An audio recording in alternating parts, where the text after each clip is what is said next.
Hello again, everybody. It's Brian Allee-Walsh, Monday evening with NewOrleans.com. We spent Monday afternoon, Monday morning and early into the afternoon with the team, and also Coach Sean Payton going through his weekly Monday presser with us. There were very few players in the locker room this morning. I have no more than a handful. I talked to several, trying to get a handle on some injured players, what their viability and what they meant to their team, particularly free safety Malcolm Jenkins, who I think of the three players who went down in Sunday's 23-13 loss to the Tampa Bay Buccaneers at the Superdome. I think Malcolm Jenkins perhaps might be the most meaningful. What he has brought to the back end of the Saints defense as a second-year player is incredible. He's a third alternate in this upcoming Pro Bowl for the NFC squad, and I think that speaks volumes as to the maturation level that he's taken on in a very short period of time, what he means not only to this defense, but that his peers recognize that around the league. Sean Payton was declined to really bring us up to snuff with any of the injured players, not only the three that came out of Sunday's game against the Buccaneers, that being running back Chris Ivory, Malcolm Jenkins, and tight end Jimmy Graham, but also the six players who were held out of the game to begin with.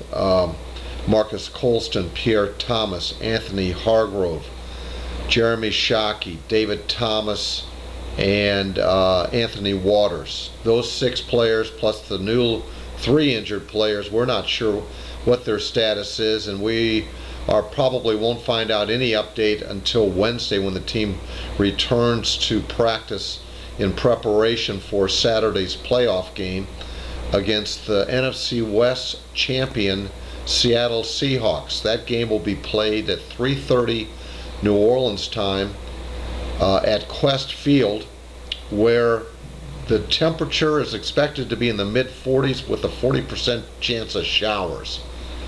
Shouldn't be a big problem from what I understand. We'll update the weather as the week goes on. They do have a turf field much like the Saints do here into the Superdome, so footing should not be a problem provided it's not a deluge of any sort. From an injury standpoint, we'll keep you updated when we get the updated information later this week. Right now it's anyone's guess. CBSSports.com has reported that they've seen Chris Ivory with a boot on his right foot and needing the assistance of crutches. ProFootballTalk.com has reported that Malcolm Jenkins has undergone an MRI today for his right kneecap. I have spoken with the agent of Chris Ivory, and he really has not provided me with any updated information on his client's status. So right now we're kind of in the dark with regards to all the walking wounded on this roster, and compared to a month ago, it's dramatically different. I went back and checked my notes. Going into the St. Louis game in week 13, I believe, December the 12th, the Saints had three players on the injury report: Pierre Thomas, Julius Jones, and Charles Brown. And that was it. Charles Brown didn't figure into the game plan anyway. He didn't play against the Rams. Julius Jones was held out, could have played, was inactive, and Pierre Thomas played. So that just goes to show you how quickly a roster can change because of injuries. But again, we don't know what the status is of a lot of these guys, so we'll hold off in determining, trying to paint a picture here. Getting ready for going into the game, a decided favorite, 9 to 10 points in most betting circles, and a lot of that has to do with the fact that the Seahawks are the first NFL champion to finish the regular season with a losing record.